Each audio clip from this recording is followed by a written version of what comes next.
Hello, everyone. Welcome to the Denied by the Crossbar podcast. Thank God the international week's over, so we can get back to some Premier League action.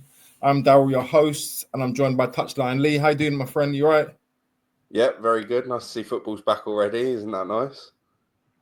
Yes, thank God. We can get back to some proper football. It's game week 4. Some good games, some good results. Let's get into it. We start with the Arsenal game. I watched the Arsenal game. It was a really good game. Arsenal made easy work of a stubborn but open Nottingham Forest team. Obviously, they had their new manager. We haven't even discussed that yet. But Arsenal played really well. They came out attacking with an attacking formation. Started Eze on the left-hand side, Madueke on the right. Odegaard played as the number 10. Unfortunately, he got injured, so he had to come off. But with those two wingers, they look creative, they look fresh, they look bright, they look really inventive as a team as a whole, you know?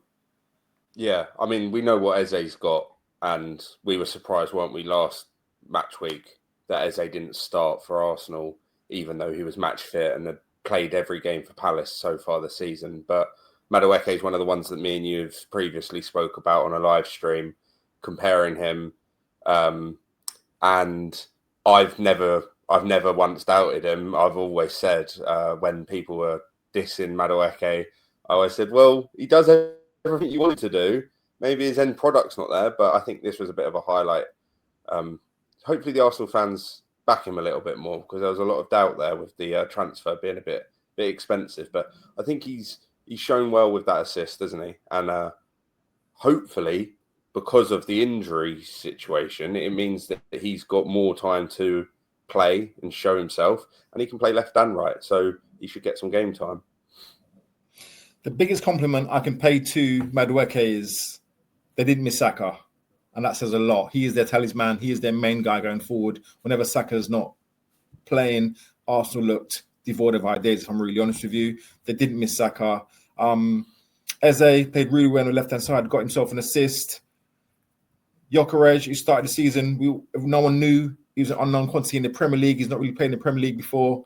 3 in 4 games. He's hit the ground running. It's just what Arsenal need. So, Arsenal look good. They look strong.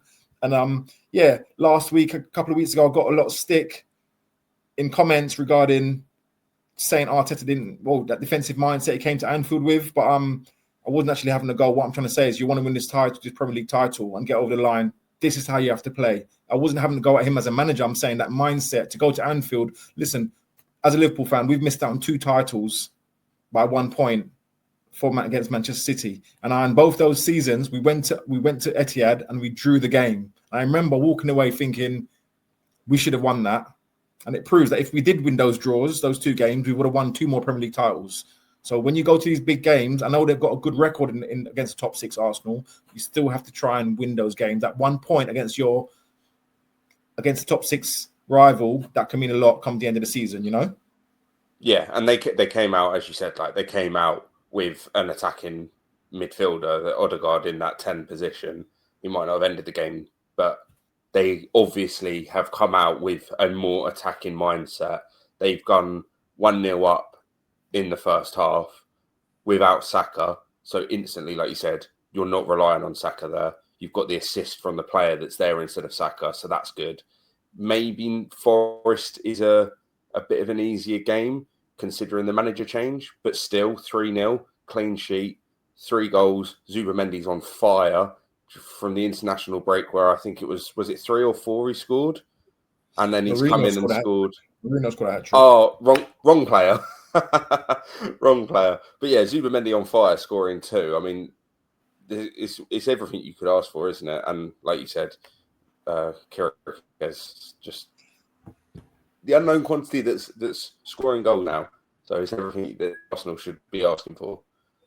Yeah, it's looking good. They brought Zubamendi to be a defensive midfielder, and he scored 2. The first goal was an absolute banger. Full sim edge of the box. He smashed it in. Good finish. The second one was a header. But a couple of good goals. Saliba obviously is injured for about a month. Mosquera, he really covered really well. He didn't miss Saliba at all as well. The defense looked structured, looked well. Arsenal looked really set up. That's how I expect them to be set up most of the season. An attacking mindset. They look really threatening. Most of the time they went forward. They look good. They look really good.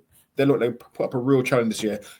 They look like they bought well. Those two squad players that they've got in, Madueke and Eze, that could win them a Premier League title. Those two players, just having that variety and the backup and depth in the squad, I think that's really good. I think they're going to be really strong this season. Really impressed. Yeah, and then you've got Nottingham Forest, who obviously, as we just said, Nuno during the international break, Nuno's gone. Ange, who we all know now from his stint at Tottenham, has come in. Hasn't had a long time at the club, obviously. Probably hasn't had much time with all of the players, considering the international break. So it's understandable that he hasn't been able to put his identity in, but he can't be happy with a 3-0 loss. That's, your first game, the new manager bounce, that's not been seen there. 3-0 is quite a harsh defeat for your first managerial game in charge of your new club. So hopefully for Ange, he can turn that around. But we've seen it before, and you've said it, stubborn. He's got his ways. And I think he's been brought into Forest to win the Europa League and just to stay up in the Prem. And I think we might see that throughout the season. Very Ange ball, high attacking, just trying to get as many goals as you can score in a game of football. It doesn't matter how many you concede. So I'm sure over the weeks we'll see that change. And Forest will look like a bit of a difference. I'm interested to see how this is going to work because this team is set up as a counter-attacking team. The players are built for this system. And wants to play Ange ball, which is attacking, front-footed football, possession-based football. So I want to see how he's going to be able to coach these players into his style. He loves that high line. Forest don't really play that style. So it's interesting to see how he gets his ideas across, how it works. I'm not saying it can't work. To be honest, as much as we saw him lose from 3-0 up a couple of times, watching his football is entertaining. It's fun to watch. He tries to play in the front foot and he tries to score goals, which we all want to see. I want to see how we can turn this Forest team into an attacking force, more of an attacking force. Yeah. How we'd use Chris Woods in that way. That's going to be really interesting to see, Yeah. And then it means that Nuno's obviously out of the job. And he's probably keeping an eye on the teams in the Premier League that aren't succeeding. And West Ham being heavily linked now, I think. And after this game, I mean, what else can Graham Potter do before he gets sacked? It's quite a weird one, isn't it? Yes, Spurs end up beating West Ham 3-0 at the London Stadium. West Ham, as much as they got that victory, the last time they scored 3 late goals against Nottingham Forest, they look like a shadow of that team that won at Forest a few weeks back. They looked lethargic. They looked slow. We've said it on other pods that they need legs in that midfield. They had Souček sent off. One of their best midfielders is going to be missing now. I think it's 3 games he's going to miss now. So they're going to struggle. But yeah, this West Ham team, they haven't still got an identity. He hasn't changed enough since David Moyes has left. He hasn't been successful in what he's done since David Moyes left. They look a better team under David Moyes, and that says a lot, considering he's been there for 7-8 months now, probably, He had a full preseason. That was the excuse last year. He never had a full preseason. This year, he's had that now, and they still look void of ideas. And he's not making certain players. They surprised me because we said it game week 1. They looked poor from crosses. They looked poor from set pieces. They haven't improved. If they're working on it, they're doing something wrong. They're getting the wrong coaches working on the wrong things because straight away it's a corner. So again, it's a set piece they conceded from. Then you've got the balls that are being played to attack West Ham. It looks wrong from the defence that we see at West Ham. Players like Max Kilman, they're big, strong players. He should be confident to get his head on the end of a ball. And so many times already this season, we've seen it from Sunderland, we've seen it from Chelsea, and now we've seen it from Spurs. It's too easy to beat these players aerially. You can play the ball across the box and you're almost guaranteed your attacker's going to get the first touch on it. Why can't their own defence defend their own area? It's very weird. And you said it, he's been there for too long now. It's not, give me a little bit more time. And when Nuno sat there now, jobless, I really think that if I was a West Ham fan, I'd be saying, maybe this is it now. Can we have Nuno? Because someone like Jared Bowen, I think, would shine under Nuno. They've got the new fullback. Is it Diouf? He was really impressive. I saw him on the weekend. He was really impressive. He was. But isn't he quite a Nuno, counter, run up the fullback, pacey? So in my head, there's a couple of players there that you kind of look at already and you think, oh, I think Nuno would enjoy that. If you think old school Wolves with Nuno, they've got a lot of that. And I think the other thing that we can take away from this game is that Souček red could really hurt West Ham, because talking about having no legs in midfield, the only legs they had is now banned. So they're now going to have to go into the next couple of games with, I don't know who will replace Souček.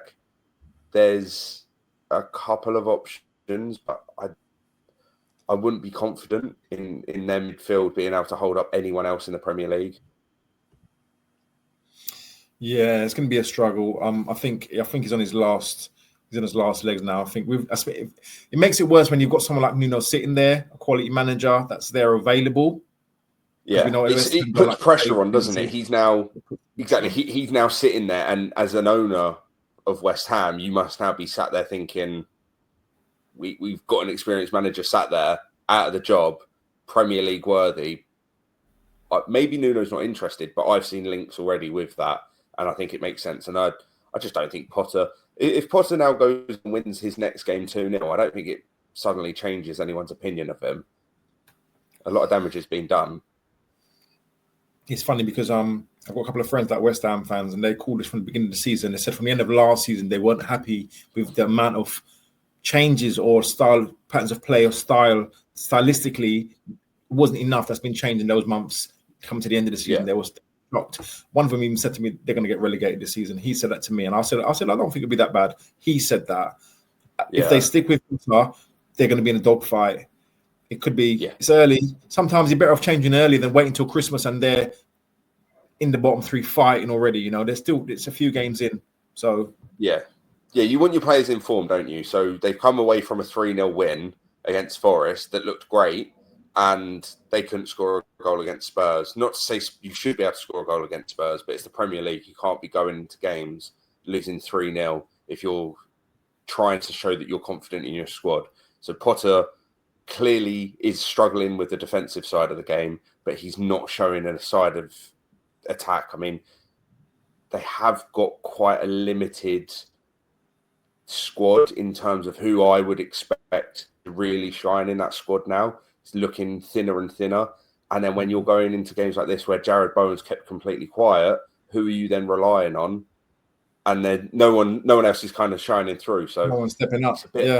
Exactly. And it's a bit of a concern because, as you said, how long do you leave it? Well, if we're now 3 more weeks go by where they don't look any better, and maybe they do pick up a few points, but that's not good enough, is it? So confidence will drop in that squad probably quite soon. And early on, it's definitely hard to pick momentum up when you kept getting beaten down. And if you were looking at Sunderland as potential relegation teams, they've already got one over on West Ham, and now they're climbing up against West Ham. You've got to now start to realise that it's sooner rather than later, definitely. And we've said it, Nuno's there. So I think Graham Potter's probably now walking on. Big up to Tottenham, though. Big up to Tottenham. Thomas Frank. Definitely. They had a disappointing loss against Bournemouth a few weeks back at home. They lost 1-0 to Bournemouth. They've bounced back. Yesterday, they looked. In the weekend, they looked strong. They looked up for it. The midfield, he changed the midfield. He took out Bentancur, played Bergvall, a bit more energy in there, a bit more attacking presence. He's a box to box. He's round you a bit. So Szoboszlai, he's got legs to run all day. Scored a really good goal as a header. If you haven't seen it, go and check it out. It's a very, very good goal. But yeah, they looked energetic. Xavi Simons made his debut, got an assist, looked creative, looking to play little 1-2s. Looked really good. I'm really impressed. Compared to the last game that we discussed, that they look quite too workmanlike in that midfield. Obviously, they're missing Madison, Kulusevski, but yeah, they looked really good. I was really impressed. Xavi Simons, he could be their number 10 that they've been searching for. Yeah, definitely. And obviously, West Ham getting the red card, you can understand that there's a slight falling apart there, but it's still not good enough, is it? they're not showing anything in this game, and Spurs took real advantage of that and had a good game. And again, growing in confidence for sure. Thomas Frank doing very well early on in his stint at Spurs, as you can see a lot of success coming from this. Yes, most definitely. On to the game of the weekend, the Manchester derby as Manchester City at the Etihad against Manchester United. Yeah, 3-0 to Manchester City. Where'd you start with this one? It just lacked what we all like from a derby day. I mean, so many seasons have gone past where you go into the game thinking United could do it, City could do it, form dependent. Sometimes Man City can be on a good streak and you still think, no, it doesn't matter. Manchester derby, anything can happen. I wasn't expecting anything else. United have looked bad, and this was poor. And it wasn't just like, I don't think it was just the players performing badly. I think Amarin has made it so clear to everyone that we know the tactic, we pretty much know the lineup, and we know what he does in possession. We know what they do out of possession. So Pep's just gone, well, this is what they're going to do, guys. So when they're in possession, this is how they're going to play. So we'll just counter how they will play because they won't adapt. And vice versa. And so they've just broken them down. It's 3-0. It's a comfortable 3-0. And it could have been more. And I don't think United had one chance, didn't they? One actual proper shot. And Donnarumma, the new goalkeeper, has gone and shown why he's a Champions League winning keeper. He saved it. That's kept them out of the game. It's kept it at 2-0. And then they carried on and scored a third. And Haaland could have scored a hat-trick in that game. I think everyone thought he was going to. I just think United they're lost, Daryl. They're absolutely lost at the moment. It's poor.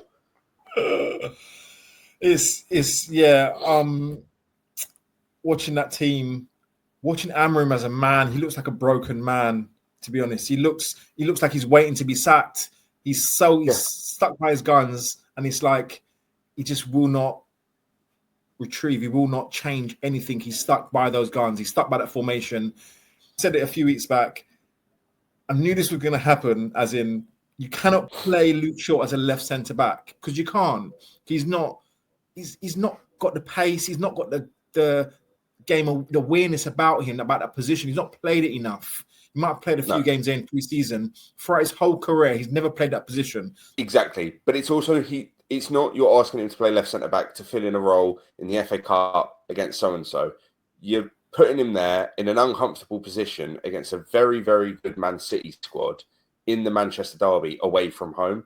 It's crazy to me. I can't comprehend what a weird time to do it.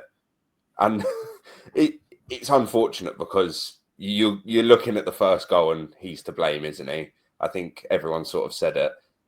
So that's just a massive hit to your confidence 18 minutes in. And then you've got to play the rest of the game knowing that that's already happened. So, yeah, it's hard from the get-go for that guy. They look void of ideas. The players look lost on the pitch. He's continuously playing these two number 10s. Yeah. He played Am as a number 10 alongside Mbeumo. Now, I don't think personally two number 10s was on the agenda for Manchester United. So they've gone and bought Cunha and they bought Mbeumo. Now, if you realise, Mbeumo scored all those goals for all these years for Brentford as a right winger, like Salah on that position, not as a 10. I know Cunha is a 10. He's played all over left, right, centre. And Mbeumo has got all those goals from the right wing, playing as an inside forward. You're asking him to change his role and play as a 10 now. That's not what they need. He's, like I said, they've spent money on 2 10s and a striker, and then midfield looks as open. It's like an ocean. I know we've said it when Casemiro's played. But now, yesterday, they had Ugarte there playing as a 6, and they had Bruno playing as an 8.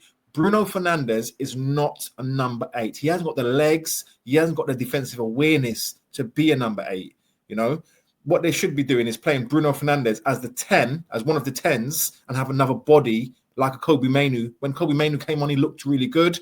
That's what you need, legs in the midfield. United haven't got that. That 2 in midfield got outnumbered by City's 3, and they got bullied. It's as simple as that. But this is it, Daryl.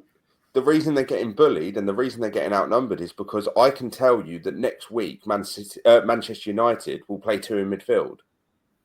The following week, they will play 2 in midfield. And guess what? At half-time, when they all come out again, they'll be playing 2 in midfield. So Amorim has, after the game, has come out and said, I'm not going to change what I do. Well, you've just told everyone how to play against you because everyone knows how to play against it. We've seen it now. We've seen how you succeed against it. So change it up, mix it up. Bring Kobe Mainu on and go, oh, he performed quite well, actually. So why aren't you playing him? He's a homegrown talent. He's fantastic. And he fits the position that you need. So whether it's something off the pitch, maybe there's a disagreement between the manager and the player. We don't know. But it's not a fitness concern because he then comes on. He's on the bench, so he's fit enough to play. And when he does play, he looks good. So maybe we see a change next week and Mainu's there. But what a weird situation to have where you've got a player that succeeds in the formation that you're so determined has to be the formation, and then you don't play him. And then you've got players that don't fit this tactic and formation, but you shoehorn them in. Play them. It's so weird. I feel bad for Sesko as well. I think his numbers look bad, but actually watching the games, it's service. He shouldn't have to work constantly to get the ball because his role at United is to be that front man. He's got 2 creators behind him. They aren't creating anything. There's nothing going on in that squad. It's very, very weird. Diallo looked all right, didn't he, last season? A lot of people said he had a lot of flair, bit of creativity about him. It's just gone. And then you look at the City team, they've got it all. They've got everything United want in every position. I think they could match them man for man and play the same formation and look so much better. I said to you about Reinders for City. First week, I said I think he's got something.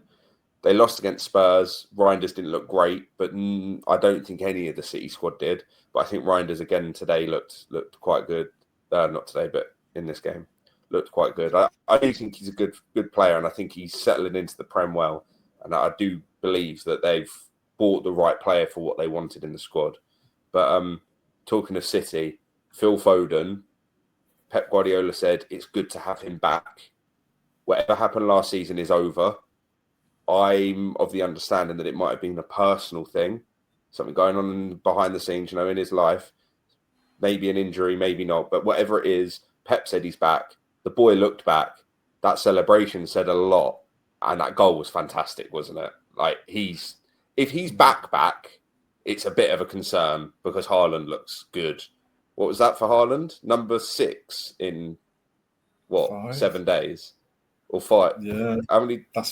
Did he score 5 goals? Did he score 3 or 4? I can't remember. But yeah, I mean, the guy's scoring for fun, isn't he?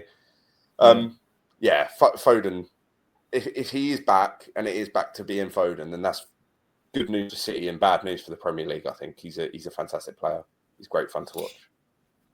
Yeah, I'm glad for Phil Foden. Nice to see him playing with a smile on his face again. He looked like he enjoyed yesterday. He's a homegrown. We talked about this off air, that it's nice to see those homegrown players. That's why we're talking about Mainu. To see these Manchester kids that know what it's like to represent your town, to have your friends that support the other team go out of your head held high, to know that you've represented your team, you've given your best. Local boys, they're Manchester boys, Phil Foden, he enjoyed himself. He looked like he was back to his best yesterday. But hopefully we can see that continue.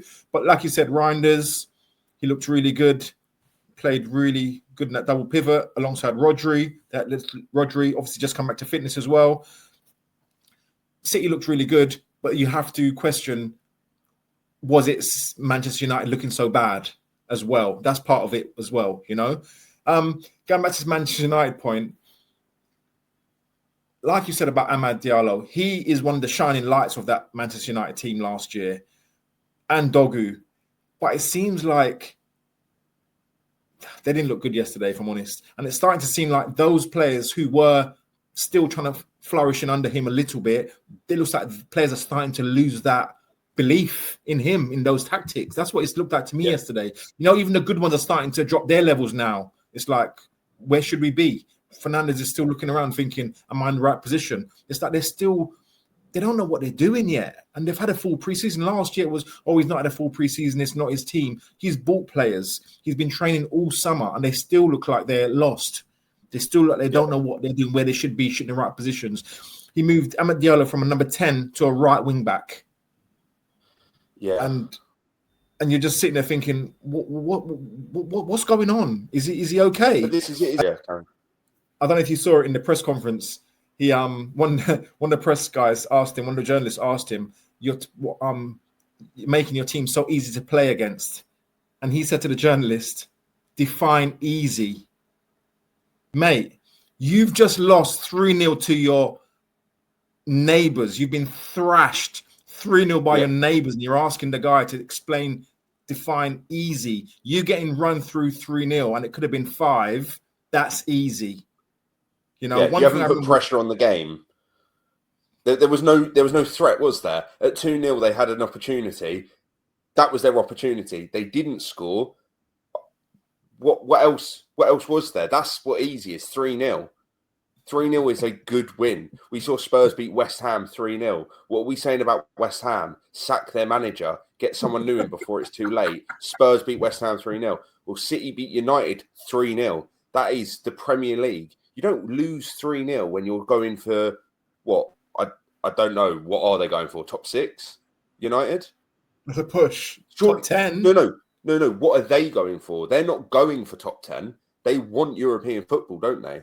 Well, you don't lose 3-0 to someone else that's in and around it. That's not how you get success in the Premier League. So either change something soon, tactically, or change the manager. I don't get it. What's easy? Define easy. That game for Pep, because I can tell you the tactics you're going to use. So Pep's definitely all right, isn't he? Don't need to do data analysis on a football team that play the same tactic constantly and can't change. It baffles me. It's bizarre. I totally agree. One thing I'd like to point out, you did make a really good point when we were speaking off air earlier, that you said with Liverpool top of the league and Everton are 16th, it's competitive, and that's what United did not have yesterday. There was no competitiveness in that game. That's the most disappointing thing for me. You don't mind your team. I think a lot of Man United fans, I've got a few friends that Man United fans, going to the game thinking they're going to lose, but you want them to be competitive. You want them to, lose 2-1, where you've got your goal and you've made an effort into the game to try and win the game. Show that you're willing to put yourself on the line, Yeah, I think you said it. I'll carry on with it. The Everton thing I said to you off air was, I think that the Merseyside derby, whether Liverpool are top of the league or not, and Everton, let's say there's a massive distance between them. Everton are in poor form, Liverpool are in good form, which has happened a couple of times in the last few seasons. It's never a dead cert game. In fact, Everton sometimes get one over on you. And it's like, that is definitely deep rooted in the players as well. And I feel like Everton probably have a lot more players that have been there for a bit longer, understand it a bit more, know the culture, know the way it is. Perhaps United haven't got that at the moment. You said about Kobe Mainoo being the homegrown player. Well, he didn't even start the game. Give that energy, rile them up. This isn't just you playing another team. This is you playing your biggest rival. This is a big game. You only play them away from home once. So give them hell. And then when they come to your ground, give them hell with your crowd backing you as well, and go for it. Because it doesn't matter if you don't win as much if you give them something, if there's a game there. If this was 3-2, we wouldn't be having the same conversation. But 3-0, and they just didn't. There was just no creativity. There was no grit. No one got a red card. Why aren't you getting a red card when you're 3-0 down? Do you know what I mean? Like, that's what you expect, isn't it? But it was because you care so much and you're losing, and it should rile you up, but it doesn't, because maybe this is burning out slightly because we haven't got as many homegrown players playing in the Premier League. I don't know. It's just where's weird, the passion? Where's that passion? Where's that drive? Yeah, you should be fuming. 53 minutes in and Haaland's just scored a second. You're 2-0 down. Cause havoc. Do something. But yeah, I don't know. I agree, Perhaps though. even If that's a Merseyside yeah. derby, someone's getting a second yellow and a red. Probably someone's going to be sliding in. You know what it's like. Yeah. It's passionate. It's manic, intense. Well, we've got Newcastle, Southampton now in the Premier League, which is good to see and it's fun. On the weekend, although it wasn't Premier League, Sunderland. On the weekend, we had Southampton against Portsmouth. That was a 0-0 game, boring. But I think it was 7 yellow cards or 8 yellow cards, fiery atmosphere, and they were, ruthless. They don't like each other, and you can see it on the pitch. This wasn't the same, and I just think there's a lot of that missing from the match. Perhaps the fans had it, which I think they will because of they've got the history, but it doesn't feel like all of the players have it, and it doesn't feel like I'm not saying all of the City players have this because I'm sure Reinders doesn't quite understand it compared to other rivalries he's experienced in his career. But yeah, there was just something missing in that game. There wasn't that fire in both of the teams. Yeah, it's a shame. It was the game of the weekend, but it didn't live up to it. It wasn't top billing, Yeah. Last game we'll discuss is Liverpool versus Burnley. Another week, another last-minute winner for Liverpool. Yeah. What can you say about this game besides they got away with one again? Burnley defended really well. It's a hard one, isn't it? Because Burnley have just been promoted, so they're not expected to go out and do anything in this game. When they look at their calendar, this is one that they write off. You don't get 3 points from this game because you go and get the 3 points from the teams around you because you don't expect them to get 3 points from Liverpool. It then doesn't affect your season. But they came out with a clear identity, didn't they? They knew what they were doing and they did well. But I think it goes to show that when a club has a bigger squad as well, it does make a difference. You can play through them 90 minutes. You can bring on Robertson for Kirkes because something's not going right. That's a top Premier League winner and international player. You can bring off the bench to replace your new signing, and he is absolutely fine. He's perfect quality. He fits in that Liverpool squad, Robertson. Whereas, obviously, Burnley don't have that advantage. And so I think we do see it a lot in the Premier League as it is. But yeah, how unfortunate, how much that Hannibal, isn't it, that gave it away, that player, how would he feel? 95th minute? 93rd. To give away a penalty. Yeah. But I'm sure there was a glimmer of hope in his eye when he saw Salah stand up to it. Mate, Salah had a poor game. And I was even I was on Twitter tweeting, saying, get him off. Put on Chiesa, put someone else on because he's not affecting the game. He was isolated out on the right-hand side. He wasn't involved in the game. He made the wrong decisions. It was just a poor game. These things happen, And when he stepped up, I was thinking he's missed in his preseason. I think he missed one. I think he's missed 2 in his last 5. I'm thinking, oh, God. But he kept his composure, put it away. We'll take the win. I'll tell you what, though. This is not sustainable. We're not going to win a Premier League title, retain this title in this way. We cannot keep going for these last-minute winners. It's all right hearing these records. Oh, no, teams won 4 Premier League games where a team scored in the last 10 minutes, all this nonsense. Yeah. We don't want that. We want a comfortable win. You have to give credit to Burnley. They defended really well. I thought they deserved the point. Obviously, that's my team. I'm glad we got the win. They deserve their point. Scott Parker structurally set them up really well. Listen, it was really a really defensive performance, Their XG was 0.0. Let's put it that way. But like you said, they've just come up. This is a write-off game for them. If they got anything from it, they would have taken it. So what can you ask from Burnley? They tried their best. They was unlucky. But 4 wins out of 4, top of the Premier League. That's without Isak, and that's without playing well. Yeah, but at the same time, I think Isak does come into that team and makes a difference, but your defence won't change. And I think your defence is still gettable. And hopefully, and I'm saying this as I'm not a Liverpool fan, and I don't support Liverpool in any way. I want teams to now be looking at what's happened this season and really working on that because we can get at Liverpool. We've seen it. You're shaky at the back. They didn't succeed attacking, but they did succeed defending. they went down to 10 men and still performed well. They lost because of a penalty, and he knew straight away what he'd done when he raised his arm too high. His head was in his hands afterwards. So hopefully now we can see people adapt slightly, see how to get at Liverpool. Yeah, Salah had a bad game. Sometimes you can't stop Salah from having a good game, and it will just happen and he will score. But if your defence is slightly rocky, which we've all seen, somehow no one's been able to exploit that. So perhaps, I don't know who you've actually got next. They'll be able to look at this a little bit better and replicate Scott Parker's ideas there, but maybe come out with a bit more of an attack. I think it's interesting at the moment in the Prem, we've seen a lot of set pieces already. I think people are really prioritising that. We see long throws. Brentford scored from a long throw this weekend. We've seen corners. We've seen free kicks being played to heads rather than just going for goal from the free kicks. So with these set pieces and stuff, no one will go all season without conceding from set pieces. And set pieces are sometimes that free goal that you don't deserve during the game.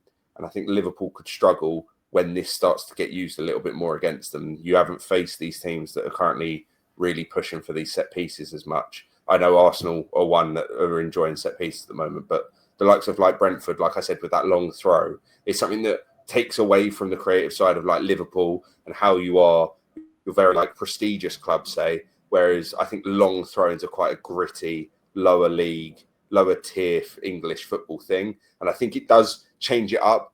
Some of these defenders might not really, you can always defend a header. You can always defend that. But long throws are something very different. And you see it a lot. FA Cup games, you see it, don't you? Where lower league teams go to the Prem and what do? They just throw the ball. They kick the ball from corners and they don't aim for anyone. They just lace it straight into the box because they know it'll bounce around. So it's nice to see that. Me and you have had a discussion about Pep Guardiola and football. And I think this is something that's so the opposite that we're seeing come into the Prem at the moment. And it's really quite fun. Really gets away from that tactical, tiki-taka, all of that stuff. Just gritty, long balls, corners and free kicks. And I think that's something that we will hopefully see in the coming weeks. A lot more of that. It's quite entertaining to watch. Yeah, I'm enjoying the variety. It's more varied. Not everyone's trying to play it all at the back and play as much pass as you can. It is more varied. Like you said, the long throws, more kicking it long sometimes. Just get your knockdowns and see what happens, So it's interesting. Before we go, I'd like to give a mention to Nick Voltamada. He scored in his debut for Newcastle. They won the game 1-0. What else can you ask for on the debut? He scored a winning goal. He's a header. He's a good header as well. And starting to pay some of that feedback. And I'm glad for them. After all the nonsense with Newcastle and the Isak situation, they've got their striker. That's what you want in his first game. He's got his goal. He's off to a good start. And, all the best to him. Yeah, it's always good, isn't it? If you score on your debut, that thing's already gone. You're never worrying about that first goal coming around. What was it, like 16? I know it was before the 20th minute mark. So, what a way to start your game. You're done then. So he relaxed throughout the game. They won the game. So he won them 3 points, didn't he? New signings won you 3 points. You can't complain. Yeah, good result for them. Good result for him. Yes. All right, then, Lee. Thanks for joining me. We'll catch you later on the week, mate. Yep, no worries. Thank you. And we'll catch you on another episode of the Night by the Crossbar podcast. Thanks. Cheers. Guys, let me know what you think about Ruben Amorim. What should happen to him? Is it getting too much now? Is he a dead man walking? Let me know in the comments what you're thinking, guys. Thanks.